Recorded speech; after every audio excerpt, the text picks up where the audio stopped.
California Governor Gavin Newsom signed 3 bills supporting LGBTQ youth. The bills will put in place timelines for LGBTQ cultural competency training by public school staff. It will establish a task force to identify needs for LGBTQ students and require courts to keep confidential any petition for a change of gender and sex identifier. Newsom signed the bills after vetoing a bill last week that would have allowed courts to consider whether a parent affirmed a child's gender identity when making decisions about custody and visitation. Newsom said that he couldn't support the bill because of its efforts to change legal standards for another branch of government. This comes at a time when LGBTQ students are facing more mental health issues. According to the Trevor Project, 70% of LGBTQ teens ages 13 to 17 years old are experiencing anxiety, and 57% experience depression. Joining me now to discuss how to help families and students maneuver these laws and to organize our resistance is Melanie Willingham-Jaggers, the Executive Director of GLSEN. And we're also joined by Ammani Rupert-Gordon, the Executive Director for the National Center for Lesbian Rights. Thank you both for joining me. Florida has led the way, but several states have also passed so-called don't say gay laws, which effectively ban any kind of teaching around gender identity. How can these laws impact students? Ammani, I'll start with you. Absolutely. So the don't say gay or trans laws, those are things that are very, very scary for a lot of folks. What we see when this happens is that, it says it purports to help parents, but actually we know that it discriminates against LGBTQ people. What we see is that, when these laws were implemented, there's one in Arkansas, in Florida, in Indiana, Iowa, and Kentucky. These make it really difficult for LGBTQ students. We know that teachers, a lot of times, they immediately stop sponsoring GSAs or gender and sexuality alliances and take down prominent LGBTQ figures, giving LGBTQ people the impression, and non-LGBTQ people, the impression that LGBTQ people do not have a really important part of this country. And that's really, really something scary. Absolutely scary indeed. Melanie, there's been a lot of controversy over whether schools have to tell parents if their child identifies by a different name or a different gender. Some would argue parents have a right to know. What do you say to that? Yeah, here's what I say to that, which is that we know what helps young people stay in school. We know what helps young people be successful in school. We know what helps young people be accepted by their peers.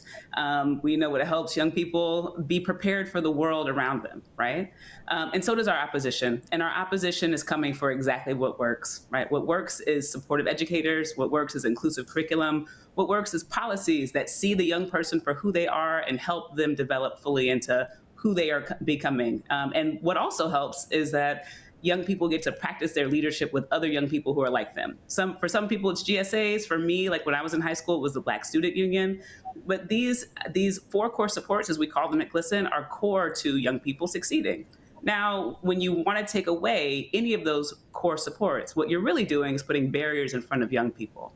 Now, what the parents' rights people say, right, is that they would rather actually have young people pushed out in school. They'd rather have them kicked out of classrooms than have their young person be exactly who they are. And unfortunately, that's not a ideology. That's not a way of thinking that is supportive of young people. And we ought to take it seriously for what it is, which is actually about not supporting children at all. Now, whether it's coming from parents or coming from school administrators, we should see it as illegitimate, and we should make sure that we're putting support of our young people at the center, both their mental health, but also their physical safety and their overall well-being. So help me think on the behalf of parents of the LGBTQ students who are watching this. Some of them are watching the show right now, and I'd love both of you to give it an answer before we go. They're watching this and they're saying, okay, I want to support my child. I want to create safe space. I want to love my child properly. What kind of conversation should they be having with the school? What kind of relationship should they be building with their child's teacher? What should they do? Yeah, it's a great question. And I'll jump in here first. So first of all, for every parent, right, it's your job, and every parent knows this, it's your job to meet your kid for exactly who they are and their developmental stage of where they are. When they tell you who they are, when they tell you what's happening with them, believe them. You check in with them to see what kind of support they need, and you listen to what they say. Now, they're kids, so they might not have all the ideas in their head, but what you should know is that they are your partner, or you are their partner in helping them navigate this world. And that's what every parent who loves their kid will do. Now, what does that look like when you get to school? It's about your kid feeling seen, accepted, respected, included in the classrooms, in the curriculum, in the hallways, in the bathrooms, in the sports teams, everywhere. So it's having those conversations with people who are responsible in your school community on behalf of your kid. Ammani, I'll give you the last word.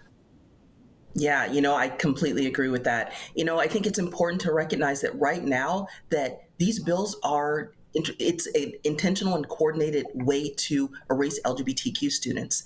Research shows that just having one supportive adult increases the mental health of LGBTQ students. So that's something that parents can do. I also know that what it was like growing up for me, when there were times that I experienced discrimination in school, that my mother would come to the school, that was something that my parents did to talk about what I needed to be successful and to be partners with your child, just like Melanie said, to make sure you have to recognize these kids are superheroes. What is happening right now? These are adults that are going after kids. And as parents, we have the opportunity to go out and support kids.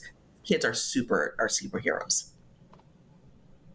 Superheroes indeed. We're going to do everything we can to protect them and to keep everybody around the country, indeed around the world, aware of all of the efforts to undermine their safety, their prosperity, and their self-development. Ammani Rupert-Gordon, the Executive Director for the National Center for Lesbian Rights, and Melanie Willingham-Jaggers is the Executive Director of GLSEN. I want to thank you both for joining me.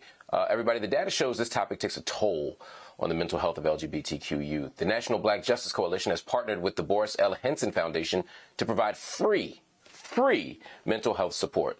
If you want to apply, please visit borislhensonfoundation.org. You can also text 988 to reach someone who can help you.